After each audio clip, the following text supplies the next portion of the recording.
Hello दोस्तों, आज हम पढ़ेंगे future indefinite tense. Future indefinite tense को अपन सिंपल फ्यूचर के नाम से भी जानते हैं।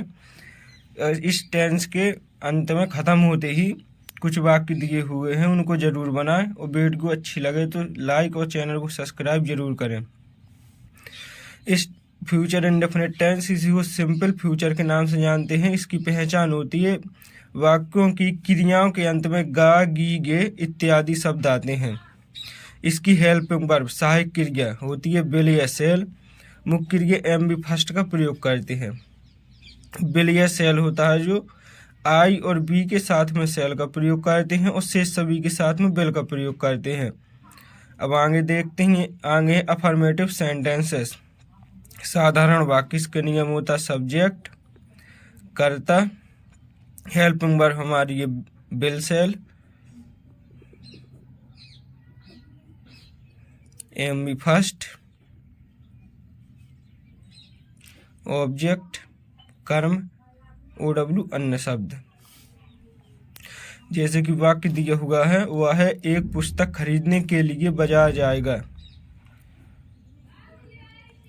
ही सहायक क्रिया आएगी विल गो टू मार्केट, बाजार जाएगा। के लिए नानी ने आए तो यह इन्फिनेटिव जीरेंड का प्रयोग होता है। अगर इसकी वीडियो चाहिए हो तो आप कमेंट में बता दें, तो मैं इसकी अलग से वीडियो बना दूंगा। के लिए नानी ने के अर्थ में आ जाएगा टू के बाद यहाँ पर हम भी रखेंगे बाई खरीदना, ए बुक किताब। अगर वाक्य में के लिए दिया हुआ है तो अपन इसको दूसरे तरीके से भी बना सकते हैं। He will go to market. For का अर्थ होता है के लिए, तो जो एक क्रिया होती है बाई में लग जाएगा आईएनजी, बाइंग हो जाएगा। ए बुक, ये होता है इन्फिनेटिव और ये होता है जीरेंड। फ्यूचर इंडेफिनिट में ज़्यादातर इन्फिनेटिव का प्रयोग करते हैं, जीरेंड का नहीं। अगर ये जीरेंड का प्रयोग करेंगे तो जीरेंडियल इन्फिनेटिव बनाकर प्रयोग करेंगे, फॉर लगाकर क्रिया में आईएनजी लगाएंगे तो ये हमारा जीरेंड हो जाएगा, जीरेंडियल इन्फिनेटिव हो जाएगा। आगे कुछ वाक्य और भी। मैं ताजमहल देखने के लिए आगरा जाऊंगा। आई सेल गो टू आगरा, हो जाएगा टू सी देखने, द ताजमहल को अपन शॉर्टकट में ताज भी लिख सकते हैं। अगर इसी को दूसरे तरीके से बनाना है तो ये हो जाएगा आई सेल गो टू आगरा। अब यहाँ पे लगाएंगे के लिए के अर्थ में फॉर और सी में लगा देंगे आईएनजी देखना, सीइंग द ताज। क्रिया में नानी ने निकले बीच में, तो वहाँ पर इसका प्रयोग इन्फिनेटिव जीरेंड के रूप में करते हैं हम। आगे एक और वाक्य, तुम एक किताब पढ़ोगे। यू विल रीड, पढ़ना, ए बुक, एक किताब। तो हमारा अफर्मेटिव हो गया। आगे नेगेटिव सेंटेंसेस, नकारात्मक वाक्य। इसका नियम होता है सब्जेक्ट, विल या सेल। इसके तुरंत बाद नॉट का प्रयोग कर देते हैं, M B first, object, O W. आगे हम कल हॉकी नहीं खेलेंगे। वी आई वी के साथ में किसका प्रयोग किया जाता है, सेल का। सेल नेगेटिव है तो नॉट, खेलना प्ले, हॉकी। आगे मैं कल एक पुस्तक खरीदने के लिए बाजार नहीं जाऊंगा। आई के साथ सेल का प्रयोग करेंगे HB के रूप में। नॉट गो टू मार्केट बाजार। Two by a book. Infinitive जीरेंड का प्रयोग अलग से होता है, अगर आप कमेंट बॉक्स में बता देना इसका प्रयोग चाहिए हो तो मैं इसके लिए अलग से वीडियो बना दूंगा। इसी को दूसरे प्रकार से बना देंगे क्योंकि यहाँ पर के लिए दिया हुआ है, तो यहाँ पे बनेगा I shall not go to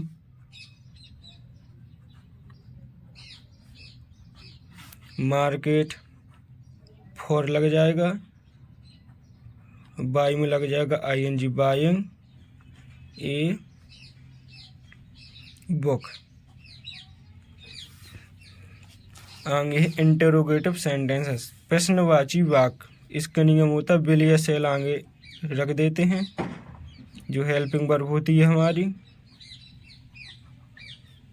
इसके तुरंत बाद सब्जेक्ट रखेंगे MB फर्स्ट, ऑब्जेक्ट OW, अंत में क्वेश्चन मार्क का प्रयोग करेंगे। क्या वह विद्यालय जाएगा? वह के लिए क्या प्रयोग होगा? Will he go to college. Will he go to college. क्या तुम कल बाजार जाओगे? Will you go to market. आगे इंटरोगेटिव नेगेटिव सेंटेंसेस, प्रश्नवाची नकारात्मक वाक्य। इसका नियम होता है विल या सेल को आगे रख देंगे। अब जो सब्जेक्ट करता होगा उसको रखेंगे। इसके तुरंत बाद नॉट का प्रयोग करेंगे, MB फर्स्ट का प्रयोग करेंगे तुरंत बाद। ऑब्जेक्ट कर्म रखेंगे OW। इसके वाक्य देख लेते हैं। क्या वह मैदान में नहीं रो रहा होगा? क्या वह will he not beep in the field. आगे क्या वह क्रिकेट खेलने के लिए मैदान में नहीं जाएगा? क्रिकेट खेलने के लिए नानी ने के लिए, यहाँ पर इन्फिनेटिव जीरेंड का प्रयोग करेंगे तो हम इतने वाक्यों का भी छोड़ देंगे, तो बनाएंगे विल ही नॉट गो। क्या वह नहीं जाएगा? कहाँ? मैदान में। Go in the field. किस लिए? क्रिकेट खेलने के लिए। To play cricket. अगर हम इसको दूसरी तरीके से बनाएंगे तो टू प्ले के यहाँ पे हो जाएगा फॉर प्लेइंग। वाक्य हो जाएगा will he not go in the field. क्या वह मैदान में नहीं जाएगा टू प्ले खेलने के लिए क्रिकेट में। क्रिकेट। डबल इंटरोगेटिव सेंटेंस, दोहरे प्रश्नवाची वाक्य। इसका नियम होता है क्वेश्चन वर्ड को सर्वप्रथम रखेंगे, जो फिर हमारी हेल्पिंग वर्ब होगी उसको विल या सेल को रखेंगे, फिर जो करता होगा सब्जेक्ट उसको रखेंगे। इसके तुरंत बाद MB फर्स्ट, ऑब्जेक्ट OW, अंत में क्वेश्चन मार्क लगाना बहुत ज़रूरी होता है। अगर वीडियो अच्छी लगे तो चैनल को सब्सक्राइब और वीडियो को लाइक ज़रूर करें। तुम कानपुर कब जाओगे? विल शुरू में आ जाएगा when will you go to Kanpur. आगे है तुम किसे पढ़ाओगे, whom will you teach, पढ़ाना, whom will you teach। तुम किसकी पुस्तक पढ़ोगे, किसकी पुस्तक। मैंने आपको पहले ही बता दिया है कि which, whose, how much, how many, ये ऐसे क्वेश्चन वर्ड हैं, ये कभी अकेले नहीं आते हैं, इनके साथ में जो संज्ञा दी हुई रहती है उसको अपने साथ में लेकर आते हैं। तो इसके साथ में किसका, किसकी, किसके के साथ में क्या है, पुस्तक। तो यहाँ पे हो जाएगा हुज बुक, किसकी पुस्तक। अब सहायक क्रिया लगाएंगे, विल यू बाई, खरीदना, whose book will you buy, तुम किसकी पुस्तक खरीदोगे। वह कितना पानी पिएगा। पानी की अपन गिनती नहीं कर सकते हैं कि 1 पानी, 2 पानी, 3 पानी। पानी जहाँ पर हम संज्ञा की गिनती ना कर सकें तो वहाँ पर कितना, कितने के अर्थ में प्रयोग होता है, how much, how much water will he drink, वह कितने सेब खाएगा। यहाँ पर अपन कितना, कितने, कितने के साथ में जो सेब दिए हुए हैं उनकी अपन गिनती कर सकते हैं कि 1 सेब है, 2 सेब है, कितने सेब हैं। तो जिस संज्ञा की गिनती की जा सके वहाँ पर प्रयोग करते हैं how many, how many apples will he eat, how many apples will he eat. आगे कितने लड़के कल विद्यालय जाएंगे। लड़कों की अपन गिनती कर सकते हैं, हाउ मैनी बॉयज। कितना, कितनी, कितने का प्रयोग जब सब्जेक्ट कर्ता के साथ किया जाता है तो वहाँ पर कहा जाता है डबल इंटरोगेटिव। अगर नहीं दिया हुआ तो डबल इंटरोगेटिव नेगेटिव कहा जाएगा और बनाया जाएगा अफर्मेटिव। अफर्मेटिव के नियम लगाया जाएगा इसमें। तो how many boys will go to college. Past tense में कल की अंग्रेजी होती है एस्टरडे और फ्यूचर टेंस में कल की स्पेलिंग होती है टुमारो।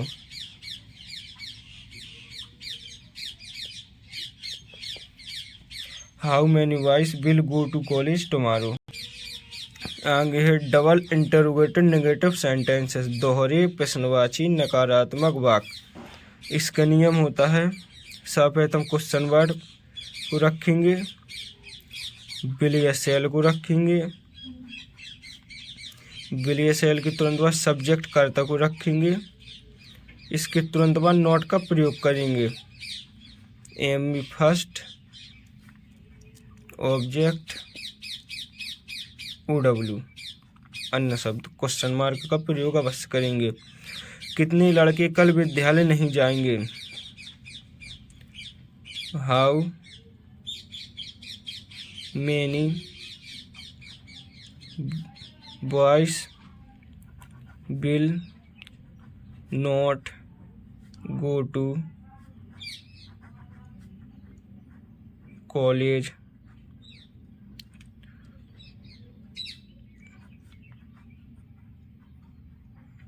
टुमारो। कितना, कितनी, कितने का प्रयोग किसके साथ हुआ है, सब्जेक्ट कर्ता के साथ। जब कितना, कितनी, कितने का प्रयोग सब्जेक्ट कर्ता के साथ हो तो वहाँ पर हम यहाँ पर नेगेटिव का नियम लगाएंगे। कहा जाएगा डबल इंटरोगेटिव नेगेटिव सेंटेंस बनेगा नेगेटिव के नियम से। आगे ये नोट पॉइंट है, यदि वाक्य के बीच में कौन या किसने शब्द, कौन या किसने प्रश्नवाची शब्द दिया हो तब। यहाँ पर हु को अपन एक वचन सब्जेक्ट मानकर नियम लगाते हैं अफर्मेटिव का। हु विल भी नहीं आएगा, हु विल एम भी फर्स्ट में लग जाएगी, ING, object OW question mark. कक्षा में कौन शोर मचा रहा होगा। यहाँ पर क्या मिल गया, कौन। कौन के लिए प्रयोग करेंगे, हु विल। शोर मचाना होता make a noise, make a noise. वाक्य में दूसरी टेंस का वाक्य, कौन शोर मचाएगा।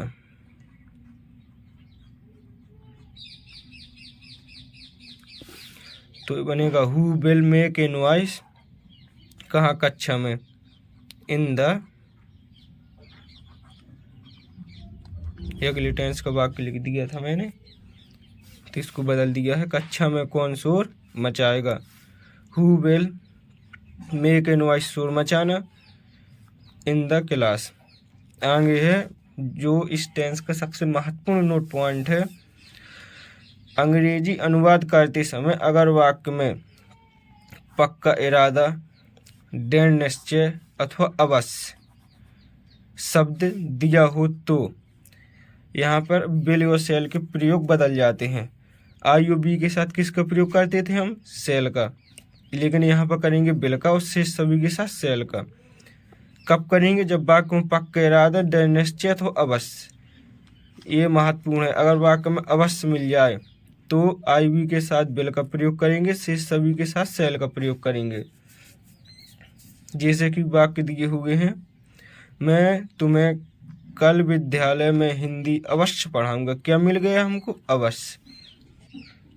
तो हम बनाएंगे I will teach you Hindi. जब वाक्य में डबल ऑब्जेक्ट होते हैं, तुम्हें और हिंदी डबल हैं, तो हम सजीव को पहले रखेंगे, निर्जीव को बाद में। अगर हम निर्जीव को पहले रखेंगे, सजीव को बाद में, तो निर्जीव को पहले रखकर सजीव के तुरंत पहले टू का प्रयोग करेंगे। जैसे अगर हम निर्जीव को पहले रख के बनाएंगे, I will teach Hindi to you हो जाएगा, इसलिए सजीव को पहले रखेंगे तो टू का प्रयोग नहीं करेंगे। तो वाक्य बनेगा आई will teach you Hindi in the class. Question mark नहीं आएगा। आगे मैं तुम्हें कल मार डालूंगा, इसमें क्या, पक्का इरादा। पक्का इरादा का वर्णन मिल रहा है हमको, तो हम यहाँ पर प्रयोग करेंगे आई विल किल यू। अगर वाक्य में पक्का इरादा, दृढ़ निश्चय अथवा अवश्य शब्द देखने को मिल जाए तो आई वी के साथ विल का प्रयोग करेंगे, शेष सभी के साथ शैल का। ये टेंस यहीं पर ख़त्म होता है। अब ये आपके लिए कुछ वाक्य हैं, इनको ज़रूर बनाएं और कम से कम 2 या 5 वाक्यों के जवाब कमेंट बॉक्स में ज़रूर दें। वीडियो अच्छी लगे तो चैनल को सब्सक्राइब और लाइक ज़रूर करें। अब ये वाक्य में एक पत्र लिखूंगा, उसके पिताजी कल दिल्ली से आएंगे। से, जब से का अर्थ अलग होने के लिए किया जाता है तो वहाँ पर प्रयोग फ्रॉम का होता है। ये लड़के अगले सोमवार को फुटबॉल का मैच खेलेंगे।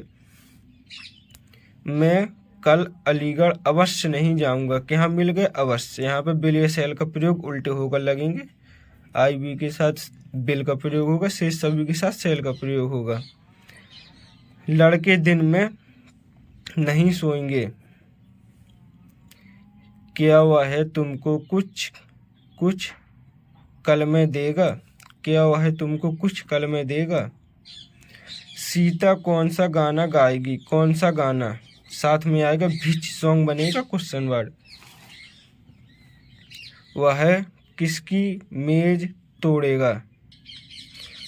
वह कितनी पुस्तकें पढ़ने के लिए खरीदेगा। के लिए टू रीड से बना सकते हैं और फॉर रीडिंग लगाकर जीरेंड से बना सकते हैं और टू रीड इन्फिनेटिव हो जाएगा।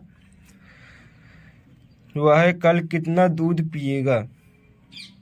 कितने लड़के कल विद्यालय पढ़ने के लिए नहीं आएंगे? पढ़ने के लिए। तुम्हें कौन पीटेगा? कौन मिलेगा यहाँ पर, हु वाला नियम लगेगा। क्या तुम्हारा मित्र सुबह चाय पीने आएगा? क्या तुम्हारा मित्र सुबह चाय पीने आएगा? ये कुछ वाक्य, इनको अवश्य बनाएं। और वीडियो अच्छी लगे तो हमारे चैनल को सब्सक्राइब, वीडियो को लाइक और इन वाक्यों के जवाब कमेंट बॉक्स में ज़रूर दें।